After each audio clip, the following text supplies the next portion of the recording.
आ चुकी है। हमने लास्ट क्लास में सबसे पहले तो एक प्लेन मिरर किस तरह की इमेज फॉर्म करता है वो समझा था। तो उसमें मैंने आपको बताया था कि जब भी इमेज फॉर्म होनी चाहिए तो एटलीस्ट किसी भी प्लेस की इमेज फॉर्म करने के लिए आपको वहां से दो रेज निकालने हैं, है ना। अगर वो दो रेज वहां से निकलेंगे आपके मिरर के ऊपर कहीं ना कहीं फॉल होके वहां से उसका रिफ्लेक्शन होगा। वो रिफ्लेक्शन जहां पे जाके मीट करेगा उस प्लेस पे जाके आपकी इमेज फॉर्म होती है, ये हमने लास्ट क्लास में पढ़ा था। और अगर वो एक्चुअल में मीट करते हैं तो उनको हमने बोला था रियल इमेज, और जो रिफ्लेक्टेड रेज है वो एक्चुअल में मीट ना करे तो हम उसको बोलते थे वर्चुअल इमेज। तो यहाँ तक हम लास्ट क्लास में पढ़ चुके हैं। अभी हम लोग जो है स्फेरिकल मिरर के बारे में और भी थोड़ा सा डिटेल में यहाँ पर पढ़ने वाला है। तो मैंने आपको लास्ट क्लास में एक चीज बताई थी कि स्फेरिकल मिरर जो फॉर्म होता है वो आप किसी भी एक ग्लास के स्फीयर से फॉर्म कर सकते हो, है ना। ये हमारे पास ग्लास का कोई स्फीयर था जिसको मैंने यहाँ से कहीं से तोड़ दिया इस तरह से, और उसके बाद जो ये मेरे पास बचा था इसी को मैंने बनाया था स्फेरिकल मिरर, है ना। तो ये जो मेरे पास में एक मिरर है, एक ग्लास है, इस ग्लास को मैं मिरर बना सकता हूँ by coating on one of the side. अगर मैं इस साइड से इसको कोट कर दूं तो उसका जो इंटरनल सरफेस है वो रिफ्लेक्टिंग बन जाएगा, मतलब ये बन गया कॉन्केव मिरर।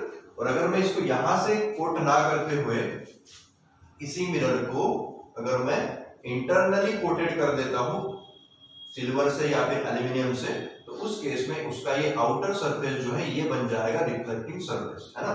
तो जब भी किसी मिरर के लिए उसका इंटरनल सरफेस रिफ्लेक्टिंग होता है उसको हमने बोला था कॉन्केव मिरर, और जिसका आउटर सरफेस रिफ्लेक्टिंग होता है उसको हमने बोला था कॉन्वेक्स मिरर। तो अभी हम लोग क्या करेंगे, कॉन्केव मिरर के बारे में और भी कुछ प्रॉपर्टीज यहाँ पे समझेंगे। कॉन्केव मिरर के रिलेटेड कुछ टर्म्स होती है जिन्हें हमें समझना जरूरी है ताकि उसका यूज करके हम आगे काफी सारी चीजों को, इमेज फॉर्मेशन को वगैरह समझ सकें, ठीक है। तो थोड़ा अच्छे से आपको ध्यान देना। तो सबसे पहले मैं क्या करता हूँ, यहाँ पे एक कॉन्केव मिरर मैंने बना दिया। कॉन्केव मिरर मतलब जिसका आउटर सरफेस मैंने क्या किया हुआ है, एल्यूमिनियम से या फिर सिल्वर से कोट कर। अभी मैंने आपको बताया कि जो भी आप स्फेरिकल मिरर लोगे वो स्फेरिकल मिरर किसी ना किसी एक पूरे स्फीयर का एक छोटा सा पार्ट होगा। मतलब मैं क्या कर सकता हूं, अगर मैं इस इमेज को पूरा कंप्लीट कर लूं, है ना, ये मैंने किसी स्फीयर से तोड़ा हुआ था, तो उसको अगर मैं पूरा कंप्लीट कर लूं तो वहां पे एक स्फीयर फॉर्म हो जाएगा, सही है। और जब भी आप किसी स्फीयर की बात करो तो आपको पता है किसी भी स्फीयर का एक सेंटर होता है ना। तो उसी तरह से इस स्फीयर का भी एक सेंटर होगा, है ना। तो जैसे हमारे सर्कल का सेंटर होता है उसको हम सेंटर ऑफ द सर्कल बोलते हैं, इसी तरह से ये जो हमारा सर्कल है, इस सर्कल का या फिर इस स्फीयर का जो सेंटर होगा उसको हमने नेम दिया हुआ है सेंटर ऑफ कर्वेचर। क्या बोलोगे आप इसको, सेंटर ऑफ कर्वेचर, ठीक है। तो ये जो पॉइंट है जहां से हमारा ये स्फीयर का सेंटर हमें नजर आ रहा है वही हमारा होगा सेंटर ऑफ कर्वेचर। इसके बाद ये जो हमारा सेंटर ऑफ कर्वेचर है, इसके अलावा ये तो था मेरे पूरे स्फीयर का सेंटर, है ना।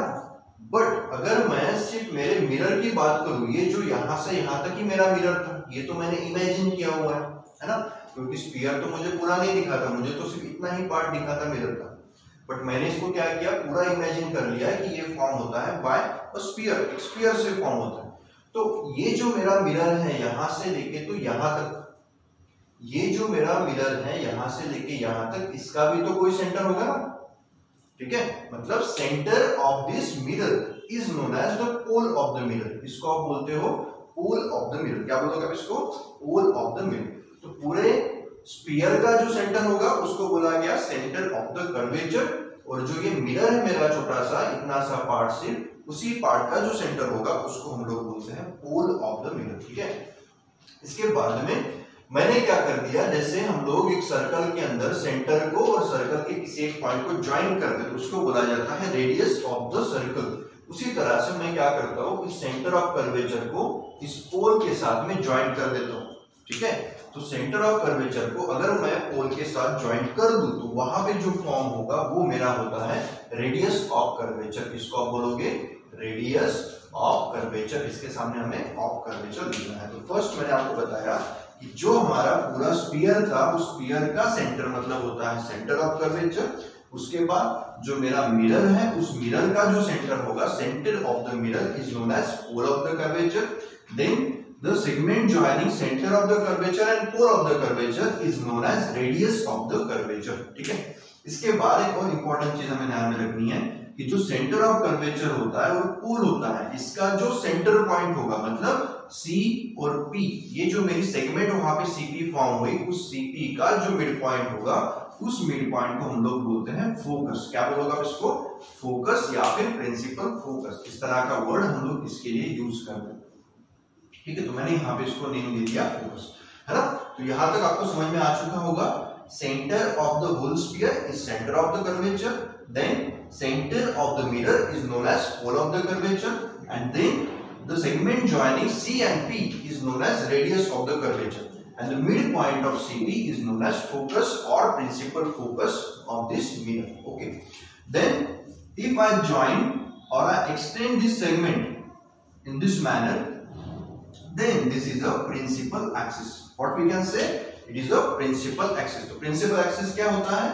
ऐसा आपका एक एक्सिस जो सेंटर और पोल से पास करते हुए जाए, उसको आप बोलोगे प्रिंसिपल एक्सिस। तो ये सभी चीजें हमें पता होनी जरूरी है। इसके अलावा एक और चीज होती है, ओके,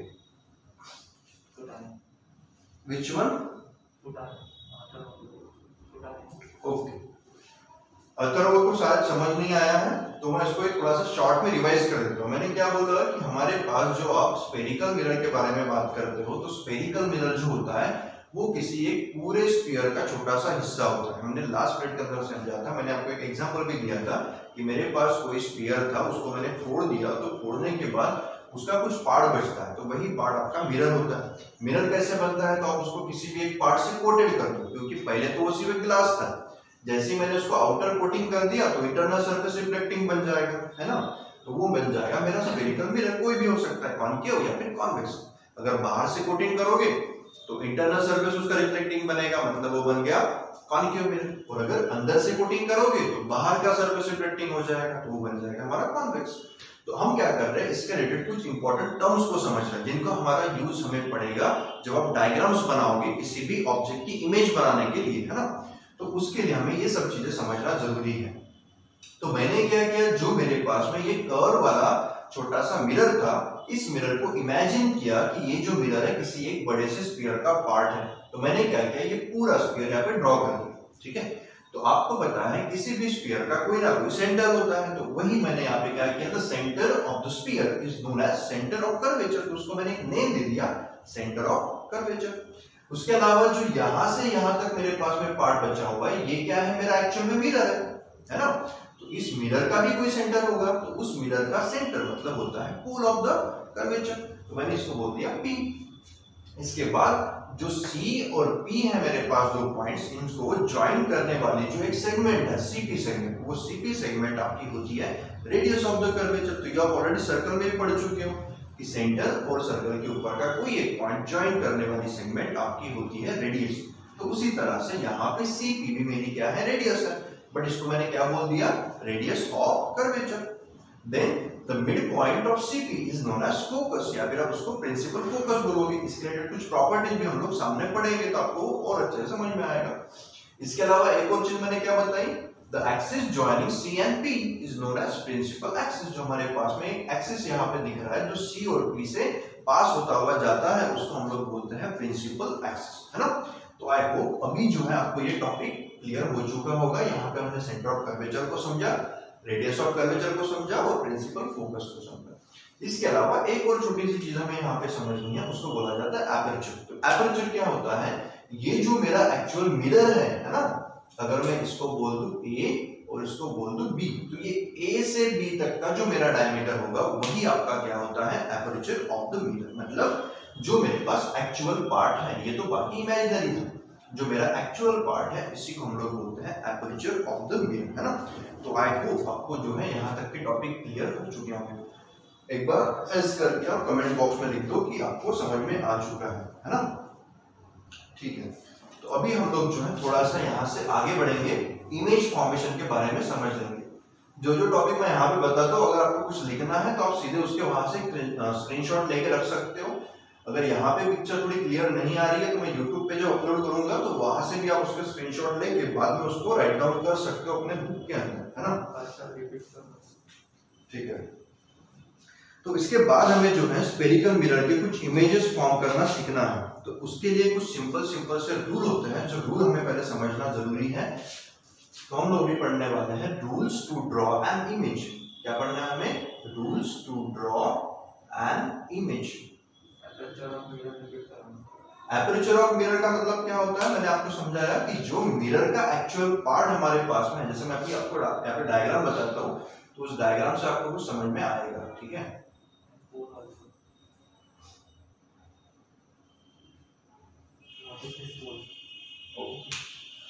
तो यहाँ पे मैंने क्या किया, जो स्फेरिकल मिरर है उसको मैं यहाँ पे ड्रॉ कर रहा हूँ। ठीक है, तो ये जो मेरा स्फेरिकल मिरर है, इसको मैं जब बुक में ड्रॉ करूंगा तो उस समय हम उसको कर्व में ना बनाऊं, क्योंकि कर्व में बनाओगे तो कभी कभी आपकी डायग्राम जो है उतनी परफेक्ट नहीं आती है। तो हमने उसके ऊपर एक सोल्यूशन निकाला है। क्या करना है? सीधा स्ट्रेट लाइन बनाना है, ऊपर से इसको कर्व दिखाने के लिए इस तरह से आप दो एरोज यहाँ पे बना सकते हो, जिससे क्या होगा, आपका जो रे है वो रे के फॉर्म में आपको ये दिखेगा, स्फेरिकल मिरर। ठीक है, तो ये जो मेरे पास स्फेरिकल मिरर है, इस स्फेरिकल मिरर में भी आपको मैं पोल, सेंटर ऑफ कर्वेचर और फोकस को समझा देता हूँ, ताकि जिनको नहीं समझा है वो समझ लेंगे। तो यहाँ पे जो है, यहाँ से यहाँ तक का एक्चुअल में पार्ट मेरे पास में है, तो इसको मैं बोलता हूँ एपर्चर। मतलब एपर्चर क्या होता है? एक्चुअल जो मिरर मेरे पास में है, छोटा सा मिरर है ना, जितना भी हमारे पास में अवेलेबल है, वही मिरर आपका एपर्चर होता है। उसका पूरा इमेजिनरी पार्ट आपको वहां पे कंसिडर नहीं करना। ठीक है, इसके बाद में इसका जो सेंटर था उसको मैंने बोल दिया था तो पोल। तो ये मेरा है पोल। देखो यहां से यहां तक जो मेरा पूरा मिरर है, इस मिरर का एक सेंटर होगा, और वही सेंटर आपका होता है पोल ऑफ द मिरर। इसके बाद में हमें क्या करना है? इस पोल से जाने वाली एक लाइन आप बनाओगे, जिसको हमने बोला था प्रिंसिपल एक्सिस। क्या बोला था हमने इसको? Principal axis. ठीक है, तो पोल आपको समझ में आ चुका होगा। Pole means centre of the mirror, then principal axis means जो आपकी एक सेगमेंट होती है, पोल से सेंटर ऑफ कर्वेचर से पास होते हुए जाएगी, वो होती है हमारी प्रिंसिपल एक्सिस। और जो एक्चुअल में मेरा मिरर है, उस मिरर का लेंथ मतलब आपका होता है एपर्चर। ठीक है, तो आई होप आपको ये तीनों कंसेप्ट समझ में आ चुके। अभी हमें जो सीखना है वो है rules to draw an image. किसी भी ऑब्जेक्ट का इमेज बनाते समय कुछ सिंपल रूल्स होते हैं, उन रूल्स को हमें फॉलो करना है। अगर उस रूल्स को फॉलो करोगे तो आप अच्छे से इमेज को ड्रॉ कर सकते हो। तो उसको हमें यहाँ पे समझना है। तो देखो कैसे करना है। तो सबसे पहले तो ये मेरा प्रिंसिपल एक्सिस है। अगर मैं इसको पूरे सर्कल के फॉर्म में यहाँ पे बनाता तो कहीं ना कहीं इसका सेंटर आता। तो ये मेरा हो गया, समझ लो, सेंटर ऑफ द कर्वेचर। पोल और सेंटर का जो मिड पॉइंट है उसको मैंने बोला था फोकस ऑफ द कर्वेचर। ठीक है ना। तो यहाँ पे मैंने तीनों चीजें यहाँ पे आपको एक्सप्लेन कर दी।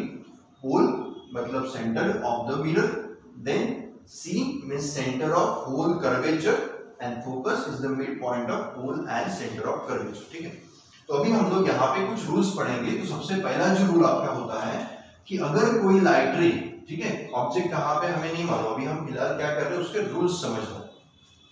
अगर कोई लाइट रे जो है इस प्रिंसिपल एक्सिस के साथ पैरेलल में आती है, ठीक है ना, मैंने क्या किया, ऐसी कोई लाइट रे जो इस प्रिंसिपल एक्सिस के साथ पैरेलल आती है, if any light ray is parallel to the principal axis, after reflecting it will passes to the focus of the mirror. Okay, तो यहाँ पे हमने क्या समझा, जब भी कोई लाइट रे प्रिंसिपल एक्सिस के साथ पैरेलल आती है, जैसे आपको ये लाइट रे पैरेलल दिख रही है इस प्रिंसिपल एक्सिस के साथ, तो जैसे ही वो यहाँ पे आपके मिरर के ऊपर फॉल होगी तो वहां से उसका रिफ्लेक्शन होगा, और रिफ्लेक्टेड रे जो है वो हमेशा आप देखोगे कि फोकस से ही पास करते हुए आगे जाएगी। समझ में आया? मतलब लाइट रे अगर पैरेलल आती है तो आफ्टर रिफ्लेक्शन वो कहां से जाएगी? फोकस से ही जाएगी। ये आपका सबसे पहला और काफी इंपॉर्टेंट रूल है, जिसका हम यूज इमेज फॉर्मेशन में करने वाले हैं। कौन सा?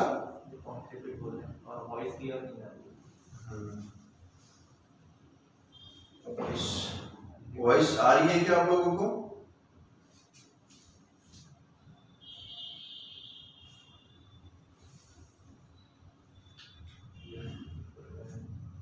वॉइस आ रही है?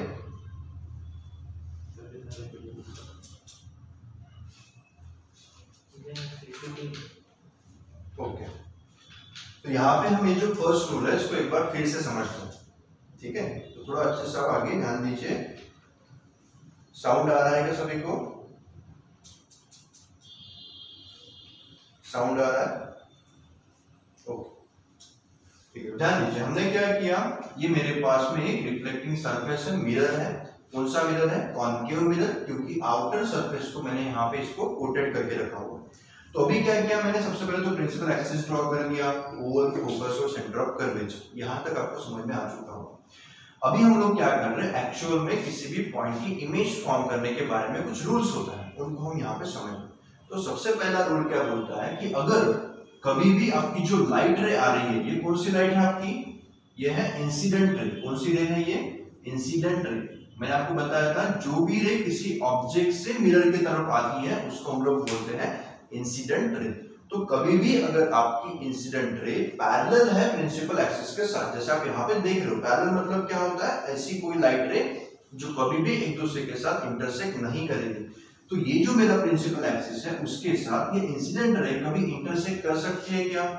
तो नहीं कर सकती। क्यों नहीं कर सकती? क्योंकि ये तो पैरेलल है ना। तो जब भी इंसिडेंट रे आपकी प्रिंसिपल एक्सिस के साथ में पैरेलल आती है और आपके मिरर के साथ फॉल होने के बाद, मिरर के ऊपर इंसिडेंट होने के बाद वहां से उसका रिफ्लेक्शन होगा। तो जो रिफ्लेक्टेड रे होती है, ये जो रे है ये मेरी कौन सी रे है? ये है मेरी रिफ्लेक्टेड रे। ठीक है, तो जो भी आपकी इंसिडेंट रे है after falling on the mirror will get reflected back, और उसका जो रिफ्लेक्शन होगा वो रिफ्लेक्शन हमेशा आप देखोगे कि पास करेगा from the focus of the mirror, है ना। तो वो हमेशा मिरर के फोकस से ही पास करते हुए आगे बढ़ता है ना। तो ये हमारा सबसे फर्स्ट रूल था जिसको हमें यूज करना पड़ेगा while drawing an image. Okay, तो आई होप अभी आपको समझ में आया होगा कि जो लाइट रेज होती है उनका इस तरह से रिफ्लेक्शन होता है if it is a parallel with principal axis. तो समझ में आया क्या अभी आपको? जब आप बोर्ड की तरफ माइक करते हो तब साउंड बफर करता है। ठीक है, तो अभी समझ में आया है, यस सर करके सभी के रिप्लाई आ गए। ठीक है, तो हम लोग जो है अभी नेक्स्ट रूल के बारे में समझेंगे। फर्स्ट रूल तो हमने यहाँ पे समझ लिया कि जब भी लाइट रे पैरेलल आती है प्रिंसिपल एक्सिस के साथ, आफ्टर रिफ्लेक्शन वो जाती है फोकस, है ना। अभी हम लोग थोड़ा सा और अलग तरीके से और भी कुछ दूसरे जो रूल्स है उनको भी समझते हैं। ठीक है, तो वही हमारे पास फिर से वही सेटअप हमारे पास में है, मिरर का पोल, फोकस और सेंटर हमारे पास में है। अगर कोई लाइट रे पैरेलल आती है तो आफ्टर रिफ्लेक्शन फोकस से जाती है, ये हमें समझ में आ गया। बट हमेशा रेज पैरेलल ही आएंगे ऐसा जरूरी नहीं है। तो कभी कभी जो लाइट रेज है वो अगर फोकस से ही आए तो फिर क्या करोगे, है ना। तो यहाँ पे मैं एक डायग्राम बनाता हूँ, देखो यहाँ, ये मेरे पास कोई लाइट रे है जो क्या करती है, फोकस से होते हुए जा रही है और मिरर पे जाके उसने इंसिडेंट किया। तो ये मेरा कौन सा रे है? Incident ray. ठीक है, if any incident ray is passing through the focus and falling on the mirror, then in that case its reflection will get in a parallel direction to the principal axis. Okay, तो ये आपका बन जाएगा reflected raise, मतलब एकदम उसका उल्टा ही है जो हमने फर्स्ट रूल में पढ़ा था। फर्स्ट रूल के अंदर क्या हो रहा था कि जो लाइट रे पैरेलल आ रही थी प्रिंसिपल एक्सिस के साथ, आफ्टर रिफ्लेक्शन वो जा रही थी फोकस से, है ना।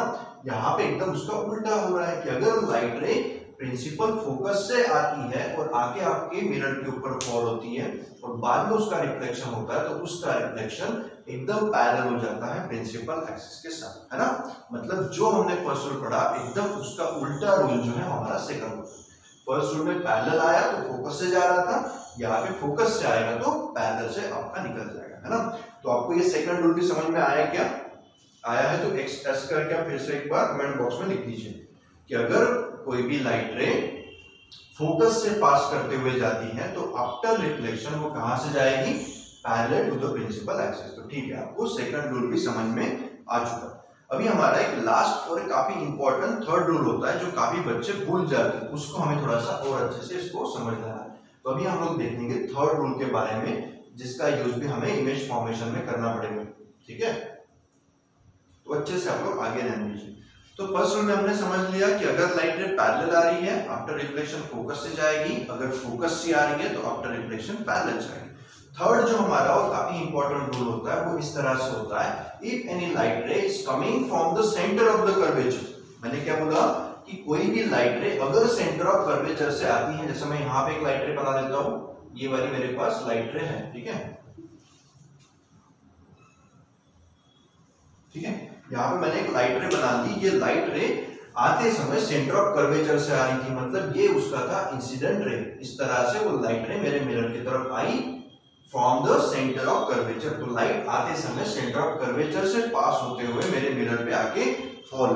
तो इसके बाद क्या होना चाहिए, तो जब भी लाइट रे आपके सेंटर ऑफ कर्वेचर से आएगी तो उसके केस में वो एक केस हमारा स्पेशल केस होता है। इस केस में लाइट रे जैसे गई उसी पाथ को फॉलो करते हुए वापस आ जाएगी, ठीक है। तो ये आपको काफी इंपॉर्टेंट रूल है जो ध्यान में रखना है। तो ये उसका था इंसिडेंट रे और यही उसका क्या है, रिफ्लेक्टेड रे, ठीक है। तो फिर से एक बार मैं शॉर्ट में समझाता हूँ कि जब भी लाइट रे पास होती है आपकी सेंटर ऑफ कर्वेचर से, मिरर पे आके फॉल होगी, तो आफ्टर रिफ्लेक्शन वो उसी पाथ को फॉलो करते हुए सेंटर ऑफ कर्वेचर से ही निकल जाएगी। Means if any light is coming from the centre of curvature and falls on the mirror, then in that case its reflection will always be go from the center of curvature, मतलब जिस path से वो आई थी उसी path से वो वापस निकल जाएगी। ये होता है हमारा सिंपल सा थर्ड रूल जिसे हमें यूज करना है व्हाइल ड्राइंग एन इमेज। तो आई होप आपको ये तीनों रूल जो है समझ में आ चुके हैं। अगर तीनों रूल्स आपको समझ में आ चुके तो आप एक बार यस करके कमेंट बॉक्स में लिख दीजिए ताकि हम लोग इमेज फॉर्मेशन के बारे में और भी थोड़ा सा डिटेल में समझ लें, ठीक है। तो आपका टाइम हो चुका है 10:05 हो चुके हैं। एक इमेज में आपको यहाँ पे समझा देता हूँ ताकि बाकी की जो इमेजेस है आप उसको घर पे ट्राई करके देखो।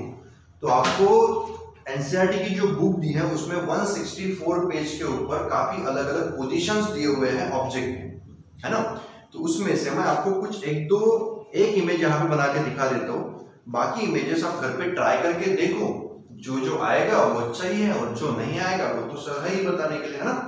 तो ध्यान दीजिए, अभी हम लोग एक इमेज यहाँ पे फॉर्म करके मैं आपको दिखा देता हूँ। जो मैंने यहाँ पे आपको रूल्स बताए उनके आप स्क्रीनशॉट लेके रख सकते हो, या फिर जो मैं यहाँ पर YouTube पे वीडियो डाल दूंगा तो वहां से भी आप उनको ले सकते हो। तो मैं यहाँ पे आपको जो इमेज बताऊंगा वो इमेज है बियॉन्ड सी की। कौन सी इमेज बनाऊंगा मैं यहाँ पे, object is placed beyond C. अगर कोई ऑब्जेक्ट सी के भी बाद रखा हुआ है तो उसकी इमेज किस तरह से फॉर्म होगी, इसको हम यहाँ पे बना के देखने वाले हैं, ठीक है। ध्यान दीजिए थोड़ा अच्छे से। अगर ये इमेज आपको समझ में आ गई तो बाकी के जो आपको 3-4 अलग अलग दिए हुए हैं उनके भी इमेज आप फॉर्म करके देख सकते हो, ठीक है। तो सबसे पहले आपको क्या करना है, जो डायग्राम मैं अभी यहाँ पे बनाने वाला हूँ उसके लिए आपको पेंसिल, स्केल सभी चीजों का यूज करना है। हाथ से नहीं बनाना है, मैं यहाँ पे हाथ से बना रहा हूँ, बट आप उसको जब अपनी बुक में बनाओगे, रजिस्टर में बनाओगे, तब आपको पूरी पेंसिल स्केल का यूज करके ही बनाना है। तो सबसे पहले तो आप एक स्ट्रेट लाइन यहाँ पे बना दोगे, ठीक है, और एक पार्ट को इस तरह से आप उसको कवर्ड कर दोगे, ठीक है। ये क्या शो करता है कि ये हमारा एक मिरर है, सिंपल ग्लास नहीं है ना। ये जो मिरर है उसका जो सेंटर था उसको मैंने बोला था पोल, तो यहाँ पे मैंने पोल लिख दिया। वहां से फिर एक आप हॉरिजॉन्टल लाइन बनाओगे जो एकदम स्ट्रेट होनी चाहिए बाय यूजिंग स्केल। ये भी आपको स्केल का यूज करके ही बनाना है, ठीक है। हाँ बता रहा हूँ मैं। तो मैंने क्या किया, सबसे पहले तो एक मिरर यहाँ पे फॉर्म बना दिया है। मिरर को आप बनाने के लिए क्या करते हो, एक साइड से उसको कवर कर दो। तो मैंने वही किया, आउटर सरफेस को कवर कर दिया है। वॉइस नहीं आ रहा है क्या, वॉइस इज डांसिंग, गायबटे के लिए वॉइस डांस कर रहे हो। आ रहा है क्या वॉइस, चेक करो एक बार।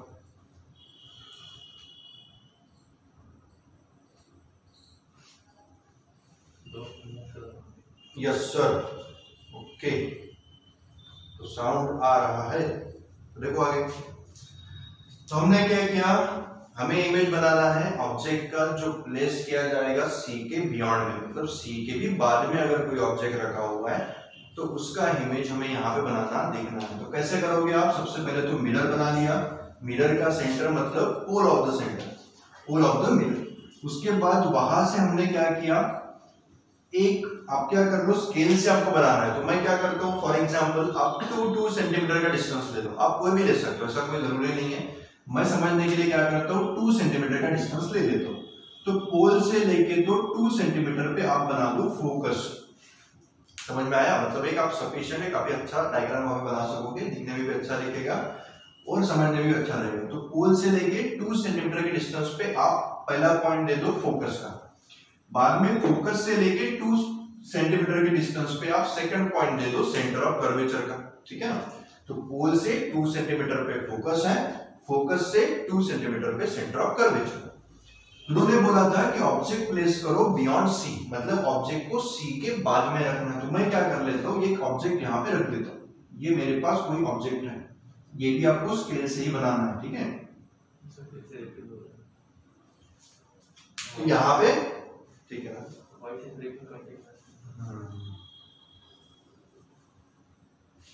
अभी मैंने इमेज फॉर्मेशन शुरू नहीं किया है तो आपको समझ में आ जाएगा, ऐसा कुछ नहीं।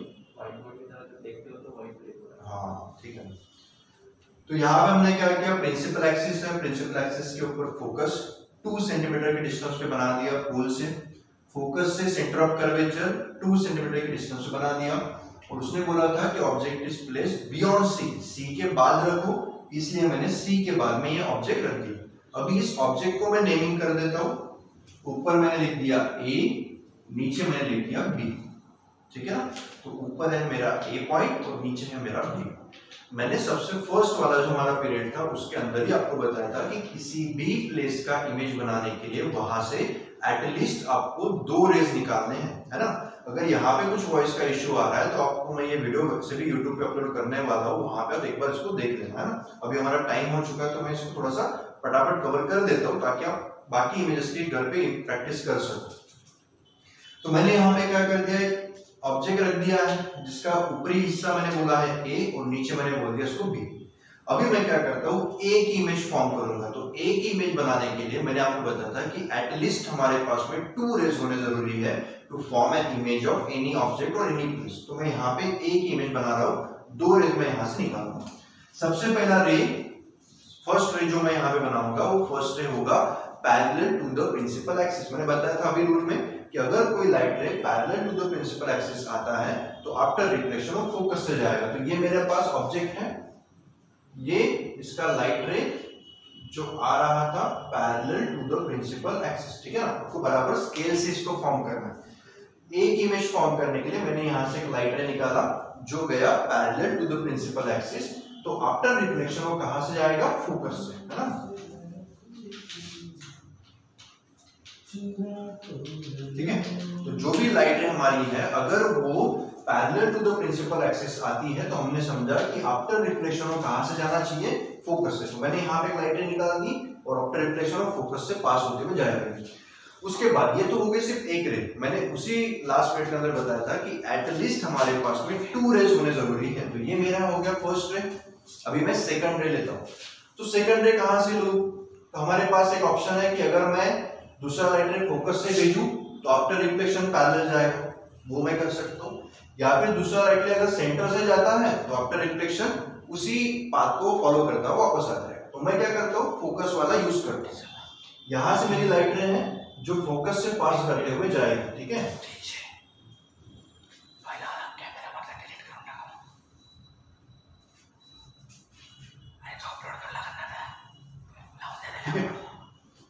तो मैंने फर्स्ट लाइट रे निकाला जो गया पैरेलल टू प्रिंसिपल एक्सिस, तो आफ्टर रिफ्लेक्शन फोकस से चला गया। सेकंड लाइट रे ए से निकला, फोकस से पास होता हुआ गया, तो आफ्टर रिफ्लेक्शन कैसे जाएगा, parallel to the principal axis. तो मैं यहाँ पे इसको बना देता हूँ, फोकस को यहाँ पर लिख देता हूँ ऊपर, सी को भी ऊपर लिख देता हूँ। और ये आफ्टर रिफ्लेक्शन कहाँ से जा रहा है हमारा, सेकंड लाइट रे जो फोकस से पास होता हुआ गया, आफ्टर रिफ्लेक्शन कहां से गया, वो parallel to the principal axis, है ना? और अभी आप देखो कि फर्स्ट वाले रे का रिफ्लेक्शन और सेकंड वाले रे का रिफ्लेक्शन जिस पॉइंट पे ज्वाइन करेगा वही आपका इमेज होगा ए के लिए, ठीक है? मतलब मेरी जो ऑब्जेक्ट था वो इस तरह से था, उसका इमेज जो है वो कुछ इस तरह से फॉर्म हुआ है ए डैश, और जो बी होगा वो बी का इमेज आपका यहाँ पे फॉर्म हो जाएगा, तो इसको मैं बोल देता हूँ बी डैश। समझ में आया? तो इस तरह से आप किसी भी ऑब्जेक्ट के लिए इमेज फॉर्मेशन कर सकते हो। इस केस में ऑब्जेक्ट रखा था सी के बाद में, सेकंड केस में आप ऑब्जेक्ट को सी पे रख के देखो, ऑब्जेक्ट को एफ एंड सी के बीच में रख के देखो, और सभी अलग अलग वीडियोस, सभी अलग अलग आपको जो इमेजेस है वो फॉर्म करके वहां पर देख लें। अभी इस इमेज को मैं आपको प्रॉपर्टी समझा देता हूँ जो मैंने आपको लास्ट पीरियड के अंदर प्लेन मिरर के लिए भी समझाई थी। तो प्रॉपर्टीज आपने समझा था कि कौन सी प्रॉपर्टीज हमें लिखनी होती है। तो सबसे पहली जो प्रॉपर्टी आपको लिखनी है कि जो इमेज फॉर्म हुई वो रियल है कि वर्चुअल है। तो मैंने लास्ट इसमें बताया था कि जो रिफ्लेक्टेड रेज है अगर वो एक्चुअल में मीट करे, देखो ये हमारा रिफ्लेक्टेड रे था और ये हमारा रिफ्लेक्टेड रे था, जो एक्चुअल में कहीं ना कहीं मीट कर रहा है। तो जब भी रिफ्लेक्टेड रे एक्चुअल में मीट करेंगे उसको हमने बोला था रियल इमेज, है ना। तो इसका मतलब यहाँ पे जो इमेज फॉर्म हुई वो इमेज कैसी है, हमारी रियल इमेज। उसके बाद सेकंड, जो इमेज है वो जैसी थी वैसी ही है कि उल्टी हो गई, ये हमें देखना है। तो देखो यहाँ पे ऑब्जेक्ट कुछ इस तरह से था और इमेज कुछ इस तरह से है ना। ये मैंने एरो ऊपर की तरफ दिखाया था, बट इमेज में एरो कहाँ पे आया है, नीचे की तरफ। मतलब ये जो इमेज है वो सीधी नहीं बनी है, ये इमेज कैसी बनी, हमारी इन्वर्टेड इमेज, ठीक है ना। तो रियल इमेज बनी, इन्वर्टेड बनी। उसके बाद थर्ड मैं यहाँ पे लेता हूँ कि ये जो इमेज है इसका लोकेशन क्या है, मतलब कहाँ पे फॉर्म हुई। तो इमेज जो है F और C के बीच में फॉर्म है। देखिए आप F एंड C के बीच में इमेज फॉर्म है, तो मैं यहाँ पे लिखता हूँ बिटवीन F एंड C।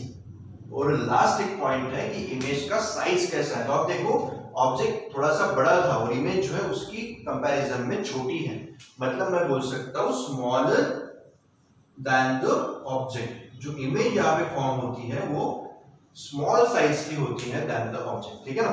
तो यहाँ पे जो हमारा क्लास है थोड़ा सा ज्यादा ही लंबा हो चुका है, तो हम क्या करेंगे, मैंने यहाँ पे आपको इमेज बनाना सिखा दिया और उसकी प्रॉपर्टीज लिखना भी सिखा दिया। तो इसका आप एक स्क्रीनशॉट लेके आपके अपने पास रख लो और ये इमेज फॉर्मेशन के जो टॉपिक्स है इसको आप घर पे ट्राई करके देखो। हमारे पास और भी काफी सारे पोजीशंस पेज नंबर 164 पे आपको एनसीईआरटी के बुक में दिए हैं। उन सभी पोजीशंस के लिए आप अलग अलग इमेज फॉर्म करके देखो।